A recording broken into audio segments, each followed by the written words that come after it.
نش نعقود كاسمع زبل قد قطيمو له بفلاي كا نش سريقو يستبهلو جنزبن سوا شكر صرحي ازبلو زلو فيديون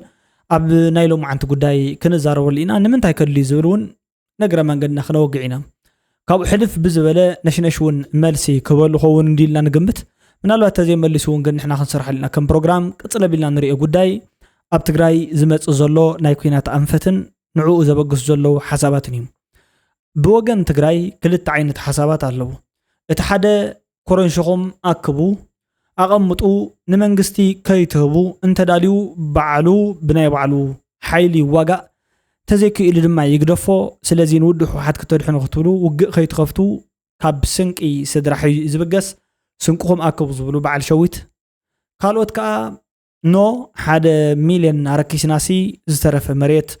عسرت قلبل مليون ندحن ديلنا إلهم زارو بعل بيتو رجع بيتو زوم قديات زي أتوم ما تنايلهم عن تأكل كنزارو ولا بينا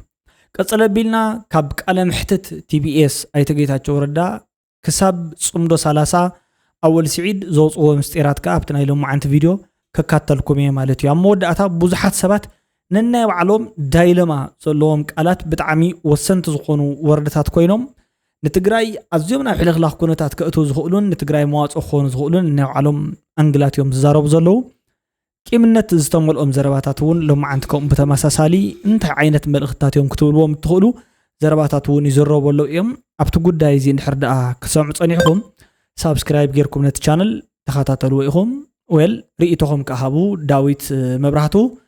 زهابني رئيت ايك نقرأكم لايك يجيرو زلو ناي داويت مبرهاتو يغني لي KLM 9 كلتن سلام لايك كأجيرو له مالتيو بتعمي يغني لي تخلي هايله شدن كنوا واقعينا نمن حزنا نعاهم حزنا يلوه سيحي قول له مالتيو anyways ترى نالنا لنا مستغلي حوي بتعم عزيز قرم زربائي مالتيو لايك أجير لي تخلي هايله تسفاي صقه سلطنا يتغاغ اسنا مساسمرا زولو تخلا اي سرحنيو نسخه تغاغ زلها زبل كا نسلطنا وقصاقري بلله مالتي تسفاي كينغ ارولا سلام شدن thank you I wasn't knowing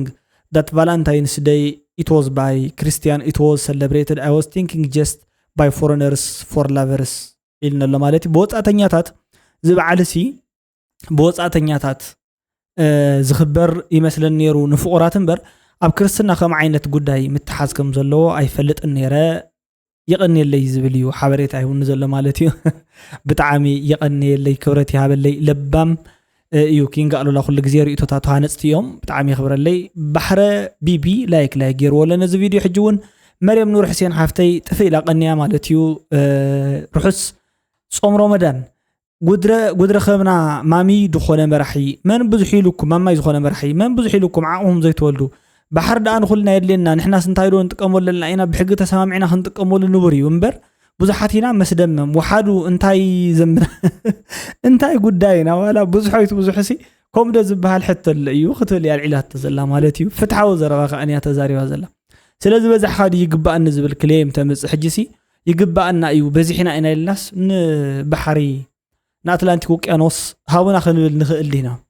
بهما يكون نيرو تخصتات كبحال زلو كنطقمكم طقومنا انت زخون كامور صبو يكون نيرو زبل حسابا ايا انصبارقات اللي زلا مالتيو نابنا يلو ما انت فيديو حيزوكم كيدي تسناي مكتتال حجي تقدماي فيديو اخ جمر بتقدماي فيديو خا رايو ازي حاونا نشنش مالت ابوزح مزياتهم لو مصمص كبل اي ترخبن بفلاي كامزحاتو غزه ازانا غعين نحبرتسب قوم ነገር የጨብጥ ይዝብሎ ፕሮግራምን ይሰረح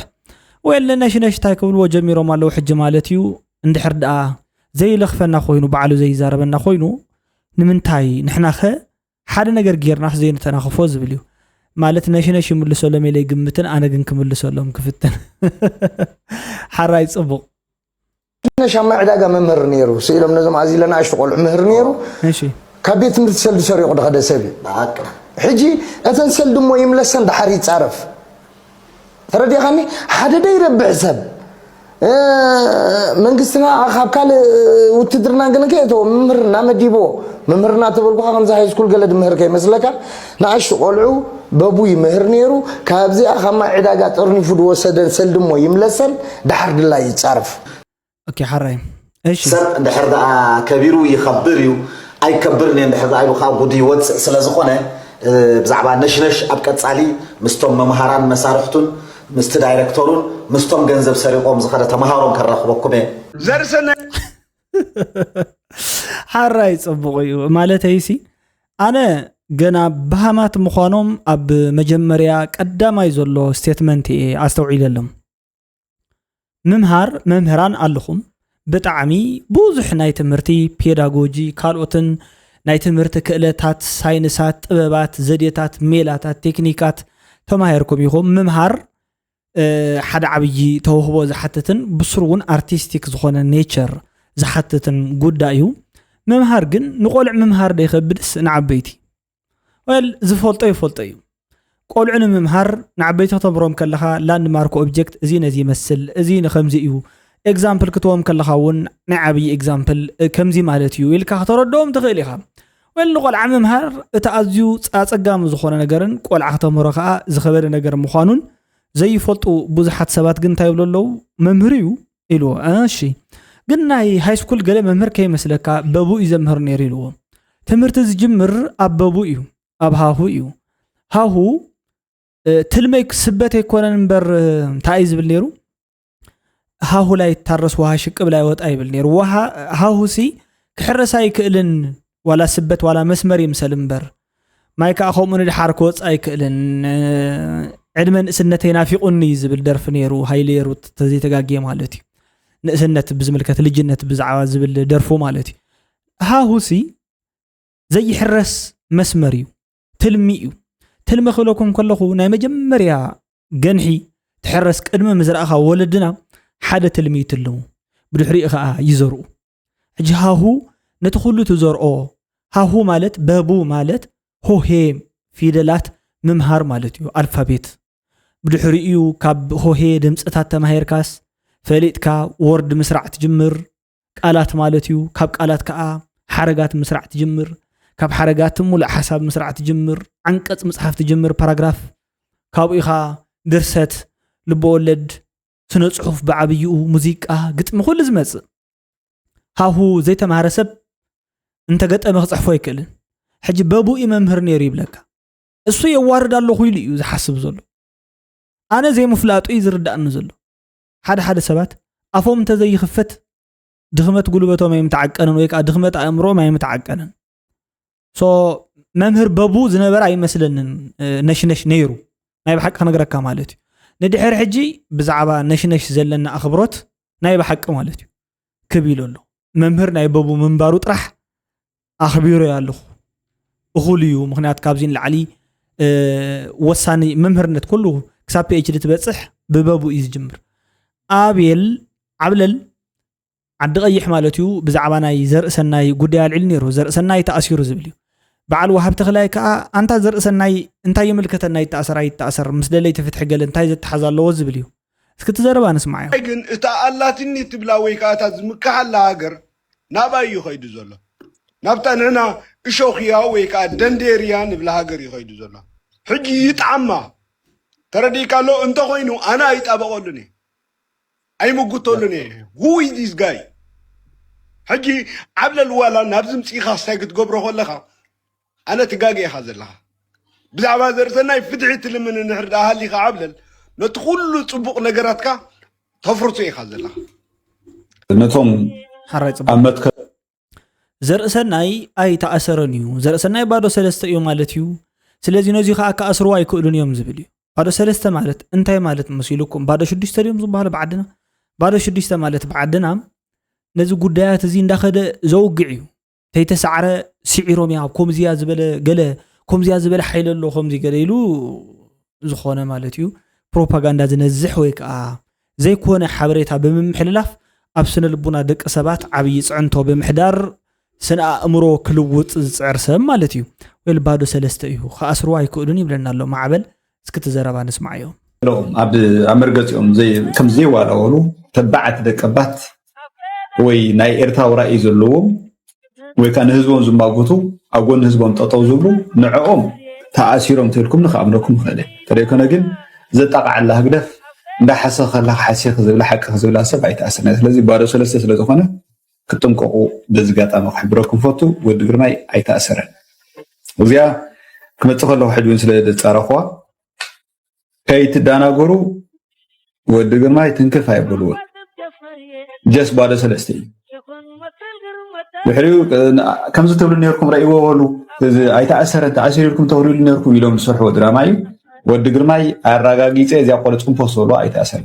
ጠቅላይ ሚኒስትር አብይ አህመድ እሺ ንበዓል ጾም ረመዳን ጽባሕ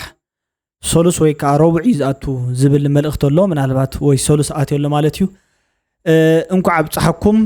ዝብል መልእኽቲ መሓላሊፎም ኣለው እግረ መንገዶም ለመላው የእስልምና እምነት ተከታዮች በአረብኛ ቋንቋ ለረመዳን ወር እንኳን አደረሳችሁ መልእክታቸውን አስተላልፉ። ጠቅላይ ሚኒስትሩ በመልእክታቸው አገሪቱ ወደ ባህር በር ለመድረስ ያላት ፍላጎት ከጎረቤቶቿ ተጋግዞ ለማደግና እንዲሁም ደግሞ የህዝቦቿን ቁጥር ታሳቢ ያደረገ ሰላማዊ ጥያቄ እንጂ የሌሎች ሉዓላዊነት የመንካት ፍላጎት እንደሌላት ጠቁመዋል። ጦርነትና ግጭት የሰው ልጅ አቅም የሚያዳክሙ በመሆናቸው የጦርነት ድምጽ በሰላም ንግግር መተካት እንዳለበትና ኢትዮጵያ ሁሉ ጊዜ ለሰላም እጇ የተዘረጋ መሆኑንም ጠቅላይ ሚኒስትሩ ገልጸዋል። በሚኒስተር ጉዳይ ጽቡቅ ስለዚህ ሰላም ተንሕናሲ በድርድር ወይ ከዓ በሚይጢና ክንገብሮ እንደል ዝብል እዩ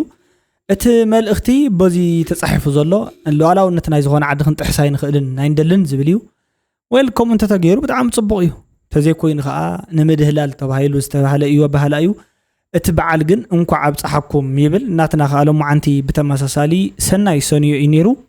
40 ጾም 40 እውን ሎም ማዓንቲ ኣትዩ ንኹሎም ሰዓብቲ ሃይማኖት ክርስትናን እስልምናን ሩሕ ጾም ይግበረልኩም እናበልኩ ኣነ እውን ከም ዝረኣኹም መልእኽቲ ሰናይ ትምኒተ ይገልጽ እሺ ደብዳቤ ተላኢኹና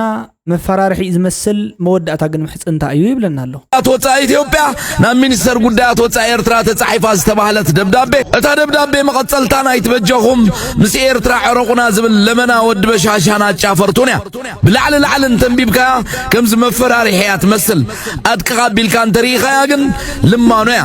ለማን ወድ በሻሻ ከም ኣመሉ ምስ ኤርትራ ዕረቁኒ ኢሉ ዝልምን ዘሎ ነዚ ለመናና መፈራርሒ ዝመስል ቃላት ንምቕያሩ ብዛዕባ ዓሰብ زرارب زبل مسلم نطبق ميتولو نايزي عمل سنصرتيا ኤርትራ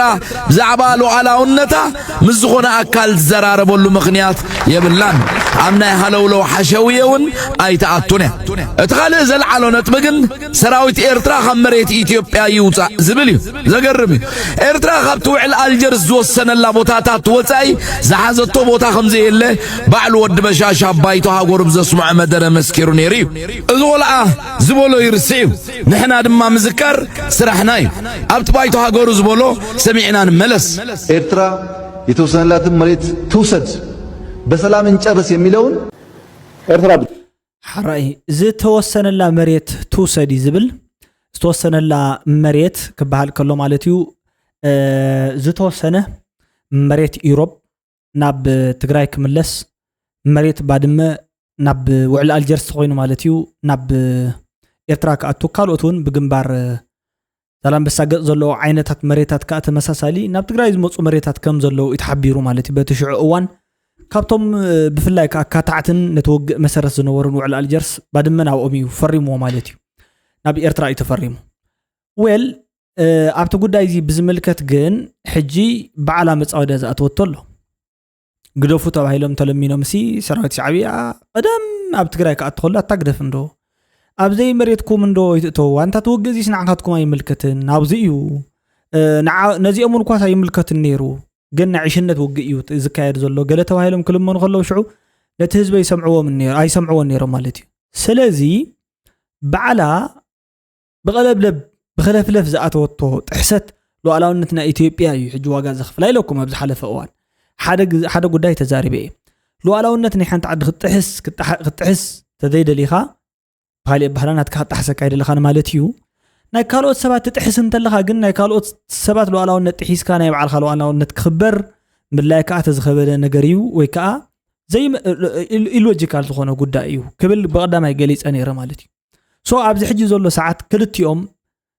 እንታዮም ተፈራሪሖም እንድሕር ዳኢልኩም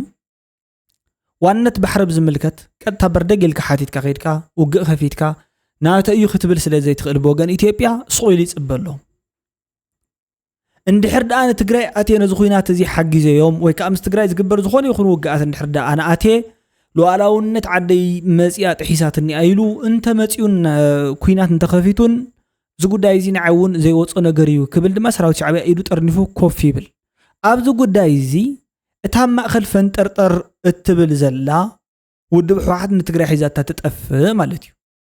እዚ ትጸገም እቲ ሽግሩ እዚ እዩ በቃ ብሱረት ናይ መጀመርያ ሓላኽ ኦኬ ክልቲኦም ባትል ግራውንድ ኣብ ዓድና ክገብሩ ምድላዮም ብዙሕ ዝደንቕ ኣይኮነን ብዙሕ ዘገርም ነገር ኣይኮነን ቅድሚ ሕጂ እውን ከምኡ ዝተረኣየ ስለ ዝነበረ ንሕና እቲ ኩናት ኣብ ዓድና ክካየድ ምፍቃድና መራሕትና ኩናት ኣብ ዓድና ክግበር ምጽውዖም ብጣዕሚ ኣዝዩ ዘደንቕን ዝገርምን እዩ ኣብ ክንዲ ሰራዊት ሻዕብያ ኣብ ክንዲ ዘይተደለየ ውግኣት ፈጢርካ ሙማት ንሕና ዓቕሚ የብልናን ኣብ ኩናት እውን ኢና ነርና ህዝብና ከዓ ብጥሜት ለሚሱ እዩ ህዝቢ ዓለም ክሪኤና ዳኣ ንጽውዕ ኣለና ዘይተመለሰ ተማዛባላ እዩ ዘለና ናብኦም ምምላስ ኢና ንሰርሕ ዘለና እምበር ውግእ ሲ ንዓና ይምልከተና ንኢልካ ኢድካ ስሒብካ ጠጠው ኣብ ክንዲ ምባል እሞ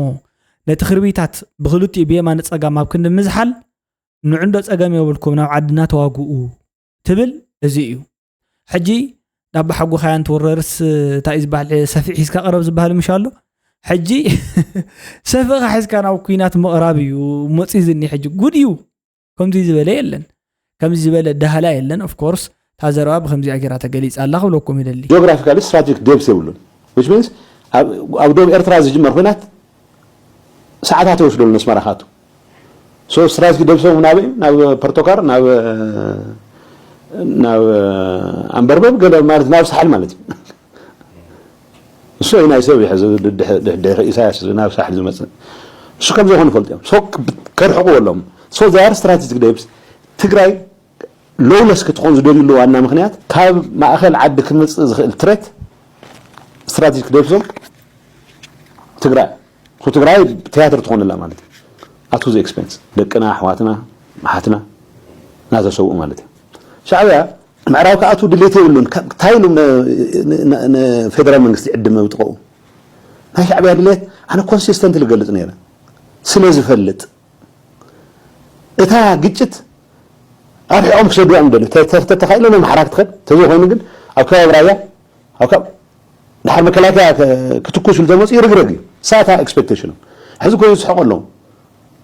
هذا دوبنا سرحنا لنا تا قجت ولا له ويل كاب دوبم مرحقة أنا أي نعاتهم يا تخوينات تجبؤهم نمبال اللي يكونكم بايزوي ويدما أي جبؤهم إلى أنس لستزارب كوس من تان حزين اللهم ويك آخمزي أي تخوني لذا ترفعون يكونت انديا أنا جن أنت أي زبل نحنا أينا نتا قداي نيوترالايز كنجبرا كلت نيراتنا مالت نحنا تمام إذن هبنا ناب زبيتا وقداياتنا نعيوتاتنا سجرنا أنت نخون من الوقت كلت يوم حيلتات زأمانو أمينهم سلا زي جمرو تخونتاتهم سلا زي متشوم مرقي إدو بخالي من قد خمرت قبل نيرم يوم ناتنا ترقتا لبي إندا ترأي يتخوينات سخير زلو مالتي من الوقت نحنا تطو انتيلنا وون تخوينات يلينا انتيلنا وون كم تنكف أبيلكا تريغرد كوينوم انت آتيوم كن آتو إينا شعو زبها القدائيو حجي كابي حاسب كايات حساب زي خطولو تقوليو كما يجير كحاسب كايات تبلوني أبزي ألاتكم تحسب على خوف بيلوال كوينات ولا نسو أي جمرو كوينات كجمر مهانو كنفلت كنكلا لنا مالت ولا نسوا يجمروا مالت مع خلايا من ولا يجمروا خجمريو من كجمروا الشي حجين عنا كوينات تاي مخسو سلم تاي كوينات يجمر مغنياتو أبي خب سلطان تصل ندحر كوينو تزعلنا إماراتون نسو يخيل مالتي حجي ترديكم ديو نمنتاي توقي يكايد كم زلو دكتور أبي أحمد عبد السلطان قصل ندحر أخوينو سعنتو إمارات سويك عرب إمارات أب مالت كحضرنا أيوز بليو ويل صعنتو إمريتس نعنا خي حدرنا اتسباي كاب سلطان كإلا ألو زبل حساب ألنا بأنا وغن يبلوكم على ودت أبا سلازي اتسعنتو نا إمريتس عرب إمريتس زورد دكتور أبي ورد كاسلا زخونة اتخوينات ولا نسخ جمهور يدلي نحنا خنجمهور إنا أبي أبعدنا خوينا قنا نجمهورني حجبنا مغيركا تردأ مالتو اندحر دا يردك خوينو أصبيك أصنع اندحر دا زردك خوينو أصبيك حسب بك أبزيس كنجمهور إنا بعلتنا هايجرنا من حيزنا نعانا حيزنا محزنك كويس تاريخ زي يرد لوجيك زي يرد سوينا حيزنا زارب زلنا مالتي دحان صقامي يلن ስለዚህ ኢማራት ኣብ ኢትዮጵያ ዘለዋ እጀታ ክትስእኖ ትኽእል ሓደን ጥራይ ኣቢ ካብ ስልጣን ክእለ ጥራይ ኣለዎ ስለዚ ኣብ ጥራይ ኣይኮነን ኩናት ክኸፍት ዕድል ትህቦ ማለት እዩ ባዕልካውን ኩናት ትኸፍት ማለተይ ንሱ ኩናት ንኸፍት ኣይኮን ካን ጽበዮ ባዕልካውን ተተናኸፍዎ እዩ ኣይነ ተናኸፍን እንተይሎም ቶም ናይ ትግራይ ዘሎ ሓይልታት እንታይ ይግበሩ እቶም ኩናት ኣየድልየናን ኢሎም ዝዛረቡ ኣብ ትግራይ ዝነበሩ ሓይልታት እንታይ ይግበሩ ይእሰሩ ቀፍዲድካ ይተሓዙ እቶም ምስ ኤርትራ ሰላም ይዘልየና ዝብሉ ኣብ ኢትዮጵያ ዝርከቡ ዝኾኑ ይኹን ሓይልታት ክእሰሩ እዮም ክቕፍዶ ዲኦም ሳቶም ፍሉጥ ኣይተርፍን ታይድ ኣይ ዝግበር ዘሎ ሕጀብቲ ማእኸል እወ እቲ ዝድለ ዘሎ እቲ ኩናት ሕጋው ናይ ምግባርን ኣጀማምርኡ ርቱዕ መሲሉ ክርአ ምግባርን ምውንባድ ማለት እዩ ክዋናበድ ማለት እዩ ሕጂ ትርጉም ኢና ንህቦ ዘለና ትርጉም ከዓ ትርጉም ማለት ሲ just ርክብ ማለት እዩ meaning is just a relationship ሓቀይዶ ርክብ ማለት እዩ ትርጉም ናይ ሓደ ነገር ትርጉም ርክብ እዩ ካልእ ዋላ ሓደ ነገር ይብል እቲ ርክባቱ እየ ዝነግረኩም ዘለኹ ሕጂ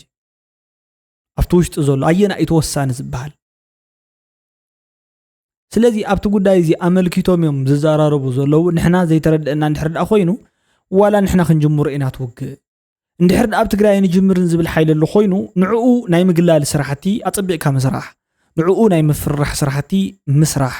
ንዕኡ ናይ ምእሳር ናይ ምንግልታዕ ስራሕቲ ምስራሕ ኮሮንሾ ኣውፂልካ ነቲ ህዝቢ ከውፅእ ምግባር እንድሕር ኣብ ውድብ ከምዚ ክትገብር ተዘይትኽኢላ እሞቱ ሰብ ኣይንዋጋእን እንተይሉ ሰራዊት ሻዕብያ ተእትዎ ንሱ ከዓ እቲ ህዝብና ኣዝዩ ዝፈርሖ እንኮ ዝተረገመ ሓይሊ እዩ ስለዚ ነቲ ህዝብና ቸቸይሉ ከምቲ ኤርትራውያን ገይሩ ዘሳደዶም ብባሕር እውን ንኽወፁ ዓይኖም ናይ ግድን ካብቲ ኣብ ውሽጢ ዓዲ ዘሎ መከራስ እቲ ናይ ባሕር መከራ ዝቐለሎም ሲሉ ኸሪኦም ዝኽኣለ ናቱ ስቃይ ዝኸፍአ ስለ ዝኾነ ከምቲ ናይ በዓል ናይ መን ቢስሚር ገለ ዝበሃል ኣይኮነን ኣብዚ ዝኾነ ሰባት እንታይ ዝበሃል ዝገብሩሉ ማሽን ሰሪሖም ነይሮም ዝተረገሙ ምሽ ኣብዚ ኢንላይትመንት ፔሪድ ዝበሃል ካብኣቶም ሓደ ክፉእ ስቃይ ማለት እዩ ስቃይ ዲዛይን ዝገብሩ ሰራዊታት እዮም ስቃይስ ከመይ ጌርካ ንሰብ ተሳቅዮ ከመይ ጌርካ ስነ ሓንቲ ዓድስ ትርብሻ ከመይ ጌርካ ህውኽቲ ትገብራ እዩ ሶ ተተንኮላት እዚ ኣጸቢቑ ንሓዋሩ ክስርሕሉን ኣጸቢቑ ናይ ራዕዲ ሓይሊ ኣብ ትግራይ ከኣቱን ናይ ምግባር ስራሕቲ እዩ ንዑ ሽወለ ጋብ ሽወ እናበለ ዝቕበሎም ዘሎ ውድብ ማለት እዩ ካልእ ዋላ ሓንቲ ነገር የብሉ ኣብ ከተማታት ትግራይ እተን ኣዝየን ባእስማተን ፍሉጣት ዝኾናን ናይ ትሬድ ራውትስ ጸኒሐን ንብዙሕ ዓመታት ከዓ ሹመን ህቡብ ዝነበረ ከተማታት ከም በዓል ዛላምበሳ ዓዲግራት ገለ ዝኣመሰላ ዝተፈላለዩ ቦታታት በዓል መቐለ ናይ ኣርሆ ንግድታት ገለ ዝነበረን ከተማታት ክሞታሉ ዝተገብረ ፍርሒ ብምፍጣር እዩ ኣብተን ከተማታት ንሳተን ዝኾነ ይኹን ኢንተርፕረነር ወይ ከዓ በዓል ሃብቲ ወይ ከዓ ሰራሕተኛ ኣብኡ መፅኡ ዝኾነ ነገር ከይሃንፅ እዩ ንምንታይ ክሃንፅ የብሉ ነው ኩናት ዝጅመረሉ መዓልቲ ፕሪዲክተብል ኣይኮነን ሶ ሃንደበት ኩናት ውግእ ክጅመር ይኽእል እዩ ውግእ እንተተጀሚሩ ሃንደበት ሽግር ንምፍጣር ቀሊል ዝኾነ ስለ ዝኾነ ሰብ እንዳፈርሕ እዩ ዝነብር ኣብ ትግራይ ከም እዩ ጽባሕ ዝበልዖ ኣይፈልጥን እቲ ሓይልታት ብምልኡ ንውግእ ምንታን ክጥቀመሉ ባንክታት ሓደ ሽሕ የንዝባ ንሰብ ንሱ እውን እንተ ተዋሂቡካ እዩ እቲ ማናጀር ዝፈትወካ ተኾይኑ እዩ እዚ እናገበርካ ነቲ ህዝቢ ስቃዩ ናይ ምንዋሕ ከይዲ ማለት እዩ ስተንኮል እዚኦም ዘይደሞ ማለት እዩ ትሸንሸልሲ ኣብዚ እዩ ድሕሪ ዳ ብኣግባቡ ተረዳዲእና ኣብዚ ከዓ ከመይ ዝኣመሰልኩ ናይ ሒሳብ ምሁር ቀመር ኣነ ይብለኩም ኣሎ እሞ ስምዑ ማለት ከምዚ ዝበለ ህልወሳ የለን ናይ ብሓቂ ናይዚ ፍሉይ እዩ ቆፅሪ ህዝቢ ትግራይ ክንደይ እዩ ክሳብ ሕዚ ኣይተፈልጠን እሺ ገሊኦም 30 ሚልዮን ይብልዎ ገሊኦም 25 ሚልዮን ክኾኑ ይብልዎ ገሊኦም 20 ይብልዎ ገሊኦም ከዓ 7 ሚልዮን 6 ሚልዮን እዩ ዝልዎ ሰባት እውን ኣለው ባይዘ ውሕድ ፋይዳ ዘውፅኦ ነገር ኣሎ تتكنولوجي 14 خاص بقى نسون جاي نسون جاي ايوه كندي زاكل يو خم خوينو تكنولوجي وعلى قصنا لكم لسوس لزخونه اي فلطن بايزو 1 مليون حزب انحرت في خات حزب تግራይ يبزح خافت تطفي وحدي وحدي مالتيني وحدي ما تكون او كانت عدل مثلا اسرائيل تحكى حدا سب حرميته ناشونال نو انا حاول داخل حدا سب حرميته واوي زخون عسكري يكون تزيموتيس زخون انا حزن معاتي زوي كودلك بز درجه نرخصو يبان مرخص كيكون كاو 10 مليون 1 مليون ينقص وحجما بقطر ينقص حكينا سلازي كاو 10 مليون كتافاكا 1 مليون كتافاكا بخساره كالكوليشن حجركا يخونكا 1 مليون طفيكا او ططو تبلو حراي صبغي كاب 10 مليون 1 مليون ينقص بناي ارغاي بيتو زربا مالتي 10 مليون نمدحان 1 مليون كتطفى لك قطر سلازن اسور نمنتاي 4 قوام كوميتي طفيهم ويك 4 سبات انت طفيهم اتم 1 مليون كزي ترفض عن حركم هو انت لوجيك مالتي تا لوجيكس قلاليا نتم 7 سبات نخد حنتم عد زحموس زلو 1 مليون سبات كان منتاي يموت بقصر نحركوين ويل بلو الاونت ندحركوين اسقليلي منم شغر يول بلو الاونت يلو كاسي نتني عد دحننت نتني عدي كبحال نربح بزحات كبحال 1 مليون بزح زي كون قصر يكون بسبب زبركم زلخ تاي كم زوقع زلو ايفلطن زفولط تامر يبلن كالوت عدتات والعون العيللو نا اسرائيل غداينا ابنت العيللو مسل زيغا بمخبار قداماي دحننت زيغان حلوات زيغان بموحس زجمر دحننت يون حنت عدي مور بطعامي سكيورد سترونج غبرا زغبا نا ابنت 10 سبات علنا نبل كابتم 10 سبات حدا سب كغولنا يبون لنانت تبغيشنا ديوس اي صقم يبولون اتم كلته طفيهم توم شمونت تتريفهم انابلنا دحراي كا اي صقم يبول مالت اب كندي كايزا بقع مالت اندي حردا تزترفن اتزطفن كالكوليت እንዳገበርካሲ ካብኡ ዝንእስ እንድሕር ኮይኑ ኩሉ ግዜ ይንእስ ባይዞይ ኩሉ ግዜ ክንእስ ንኣብነት ንበል 14 ሚልዮን ኣለና ጽቡቕ አቀናና ስነ ስራ حጂ ሒሳብ ክንማሪ ናብዚ 2 ሚልዮን ተሰውዩ 12 ሚልዮን ተሪፉ ወይል ይخيዱ ይበትና ያረጋይ ድሕሪኢኸ 12 ሚልዮን እናንተርፍ ሓቀይዶ ነቲ ጸገም ሕጂውን ዘይፈታሕና እንድሕርዳ ኮይና ካልኦት 2 ሚልዮን ካብኦም ይንእስዮም ሓቀይዶ ታይ ጸገም ኣሎ ንሶም ተሰውዮም 10 ሚልዮን ዘይነድሕን ከም ዳበላን ከይድ ማለት ድዩ 1 ሚልዮን ዓመ ተሰውዮም ስለዚ ነቲ 14 ሚልዮን ከድሕን ዋይ ካዱ ስለምንታ እዮም ሕጂ ቶም 1 ሚልዮን ደጊሞም ዝስውኡ እዩ ምክንያቱ ከድሕንዎ ተዘይክኢሎም ኣብዚ ኣላ ዝኾነ ትሕቶ ንምንታይ ኣካይዳ ናይ ውግእ ኣይኮነን እቲ ውግእ ዝምልሱ ሕቶ ኣይኮነን ትሕቶ ታይዳ እቲ ውግእ ስቑኢሉ ንፖለቲካዊ ነገራት ሸቀጣት ክበሃል ዝተጀመረ ዕልምልሙ ዝጠፎ ዓይነ ምራኑ ዘይብሉ ውግእ እዩ እምበር መፍትሒኡ ብውግእ ተዝኸውን ነይሩ ግደፎም 1 ሚልዮን ናይ 9 ውግእሲ ናይ 9ታት ነበረስ 60,000 30,000 ተባሂሉ ግምት ኢስቲሜሽን ከባቢ 90,000 ሰባዲ ሙሉ ባድመ ማለት እዩ ዝተፈትሐ ጉዳይ 1 ሚልዮን ግን ኣብ ትግራይ ምኑ ለውጥ ዘምፀውጊ 1 ሚልዮን መስዋዕት ማለት ምስ ሲቪሉ ገለ እዩ ዘሎ ኹና ወታደራዊ ሓይሊ ይኹንኩን ኣነ ከም ሰብ ስለ ኩሎም እየ ዝቆፅሮም ምክንያቱ ኩሎም ናይ ወታደራት እዮም ብከምዚ ዓይነት ጥፋት ተጠፊኦም ማለት እዩ ሕጂ እዚ ጉዳይ እዚ እዚ ሰብኣይ ዘውግዕ ዘሎ ይፈልጥን ከም እንተ ኮይኑ በዓል ንስኻትኩም ከይትስውኡ ክንብል 1 ሚልዮን ኣይነሰውእን ቀሊል እዩ ብቁፅሪን ሓቀለን ንኸይድ 50-60 ሰባት እንድሕር ዳ ተሰውኦም ተዓዲ ሰላም ትረክብ ኮይና ብቁፅሪ ከማይ ኣቕልለ ቢልካ 50 እንዲኹም ዳ አራራራ ሸዊት ሰማዕዋ ሸዊት ማለት ኣጸቢቕ ነገሮም ስለ ዝኾነ ናይ ሸዊት ንስማዕ የምበር ኣነት ካልኩሌሽን እዚ ስሕት ስለ ዝኾነ ስቂለ ገዲፍ ይኸዲ ኢለካ ኣለኹ ሕወሓት ሲ ዓርሳ ኺኢላ ውግእ ኣይተካይዲ ኣነ እርግጠኛ 100% ናይ ዲያስፖራ ሪሶርስ ናይ ትግራይ መንእሰይ ስጋን ደምን ናይ ትግራይ ኣዶ ስንቂ እንቋቑሖን ኮረንሾን ከይተኣማመነት ናብ ውግእ ኣይተኣቲ በቃ እዚአን ንሕልጎም ይብለካ ኣለኹ በቃ ትገባር ተሓረስታይ ተሞለድና ንንገሮም ውግእ ንትግራይ ሕዚ ኣየድልያይ ስለዚ እንቋቑኹም ኣክው ኮረንሾኹም ኣክው ስንቅኹም ኣክው ዲያስፖራ ኩሉ እውን ይሰምዕ ኩሉ ኢንተርኔት ኣለዎ እዩ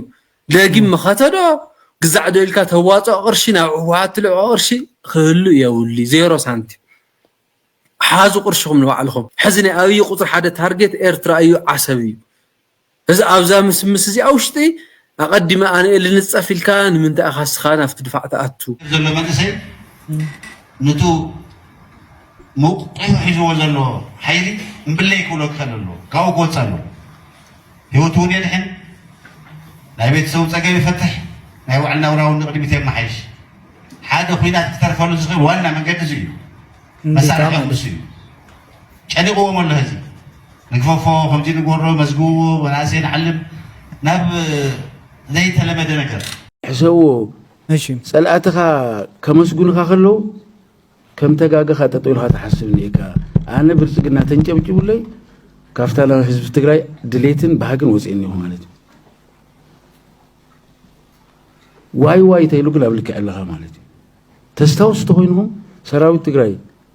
كاكور لعليك زعزور سوفيك يقدفوا ناكور لعل وساني يكون نايت سراوي وساني كفلاليوم دليوم كن ناكور يجزع تبايلو شو تشاو تبايلو لك أسلزنا برا بيريد لك كنكون خلنا ما تشاو يمزولو سو كنجاج خلنا ينجوجولنا يسحقولنا لك يهم يموجسنا كم تم عز موجسون زلوا مالتي دكتور دبلت حراي حجي لوجيكا يكون نزي بقى سويلو زموت أيوه زمها من أيوه منهم كنجورين خدن أنت أي زبل حدا بتسأل أي زأمت كايو زخوني يكون وداع بالله نسخة بتسألنا اللي يحيزوهم بتسأل النتيو أمي تغزر له مالتيو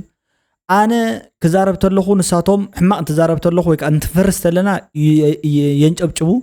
نحنا تعي كنزارب كلنا أي زبل تعي استبها لو وسانك ساح حجي أبتقراي أي توسننا له كور لعلو خور قلا زولو مقدفو سأتا حيلي تقراي أب بوليتيكا تقراي كأتيو بلون إلا أتاو نتكلوه بلون أزوليتر كوين قمت كقلها اللو نتصوع عنتو نتبهر من قسنا يزعدو كوين كقلها اللو ناي تقراي حتوتاتو حاتيتو زهزبي ملس زهبو تكالات كتعيشو خقل اللوهم كا انديبندنت خون اللوهم انترفيرنس خلوهم يبلون بزحات وقعتات مالتيو ديستريبشنال هايبوتيسك سرح كقلها اللو بتعامو بزحات نقرات مالتيو بقى خمزي أبتوات قطعت عبقلتها زقمت وقدايات ووزت خندي تترجمهم نيرميم إذا قداي زيجن بقى منم حانت نقر انتي تتقبره مود أتا سمين دبوب ما أخل سمين معراب عشعام متكلا يقول له جلز بالمقاقيل تهزبي قالوا لي قعدكم تفتحوا فتحي محتمكم تدربي قال بزبل قالوا لي تعاسيروا قالوا لي تحديقوا رتعت كوينهم نوعل بش مقلنا نحيزهم كده نقرات كفوت حزول لي سبات أو زب هالنقر اللي انتوا بهايلو هزب زي اليوم بحيل عم تتنا هنكيد توهايلو تقوسيو بدحريو وقب علىها زخون نقرات تفتقيرو تلاعيلو أما ودعتها نسون تكل كم زي كونت تطوبلو توهايلو تطوبلو بزتبالك يا قلت تكتبلو نحركوين كتوق زي مجمر مغنياتو أبتن وقعت زهالكو من أسيات قطري بتعم وسنتين نتوم بعل ود بيتو قال أيو قدام يكون مغنياتو تحت 1 مليون يوم بصورنا تاتم مسوعتا أي قطر بايزو مغنياتو مليون نحرقم ميتو حدا سبسي 100 شح انتاي موزرال تقمتو كوي تقدم قمتو كو خبيدي 1 مليون يبلكا كونفيدنس فوقها برسة عمالነት تزارب زوقعو زي كاب قبسي زتراغ أطوار رخيبو زلو حوحات خالح توصلكم الله وصنح ازي من مسلكا سولو ميديا يبال سولو ميديا انت ايز قبر نير نحرد ايلكم أنا كنقرأكم مالتي حجي برئاسة أمانتي زارب الدكتور دبرتسيون إلو يزقلت حق إلو فيستال حيزو توقعيو مويتو تهاريمو يلو زارب زنبرة سبي بايزوي مالتي نابتا زينا نخملس زدليا من قد نسحان تسل زنبرتيو حجي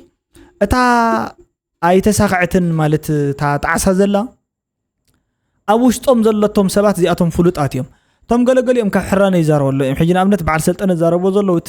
تي كون زغل مالت قدمهم تتنبيهم يوم بعد زي أتم قل وقتهم زغل يفولتيهم بقى يقول وقتهم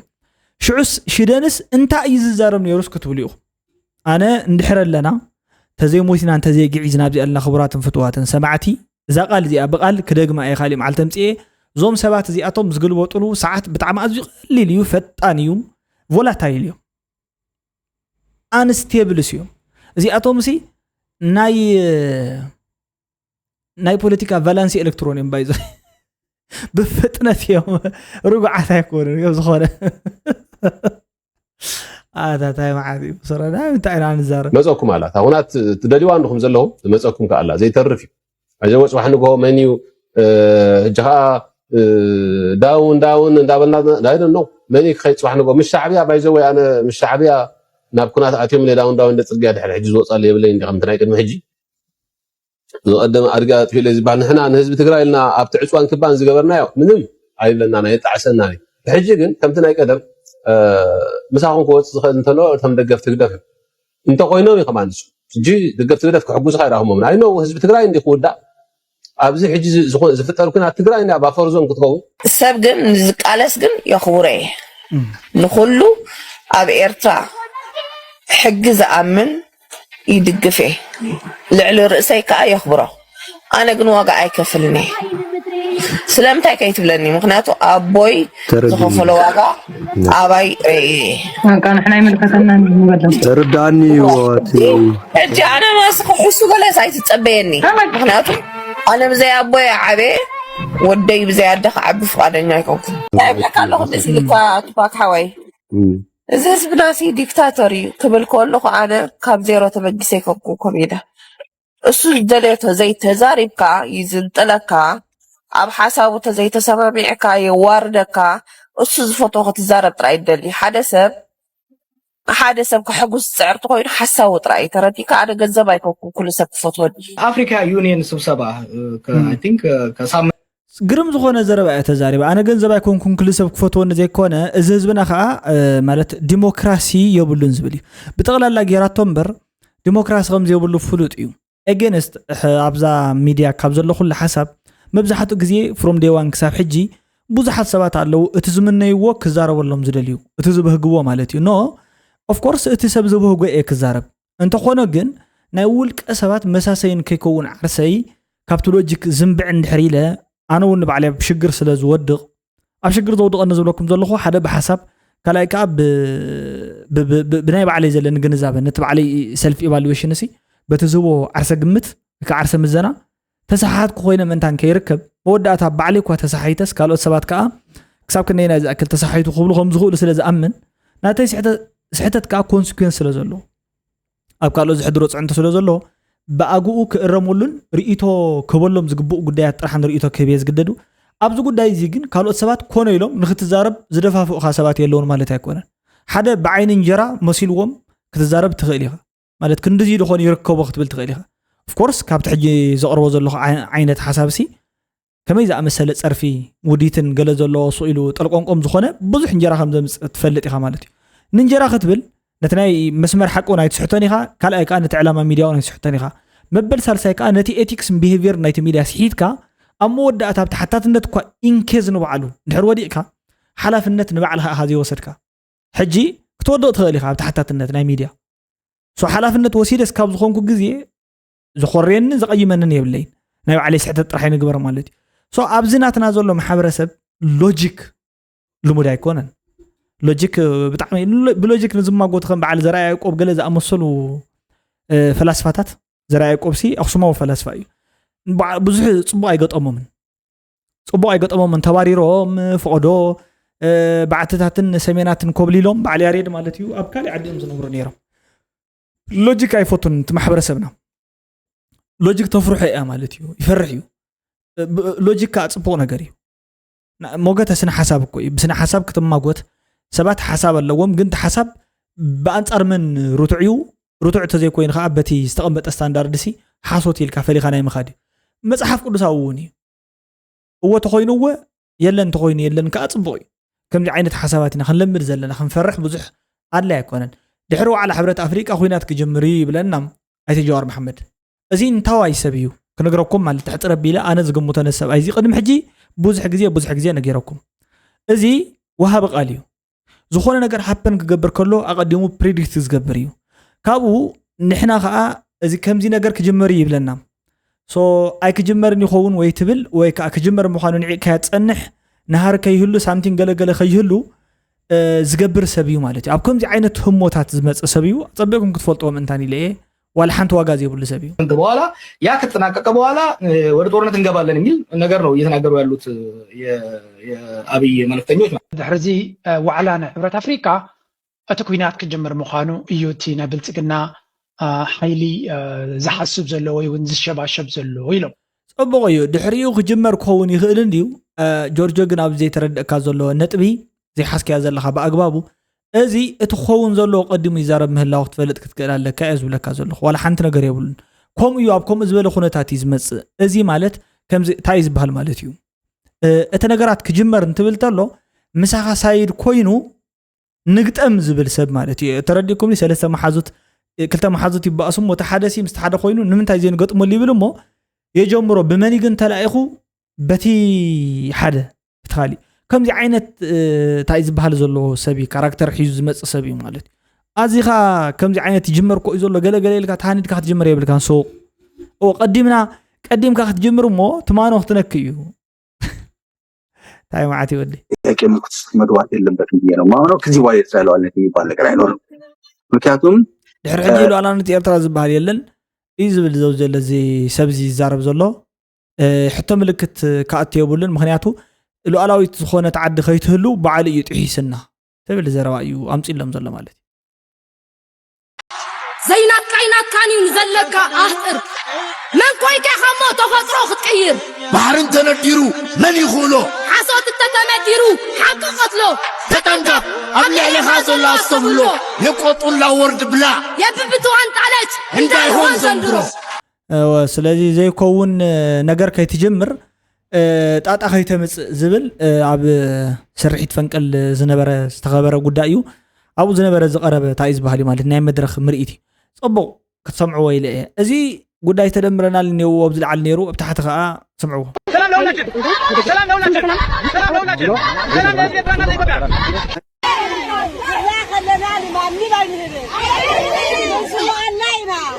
ሓራይ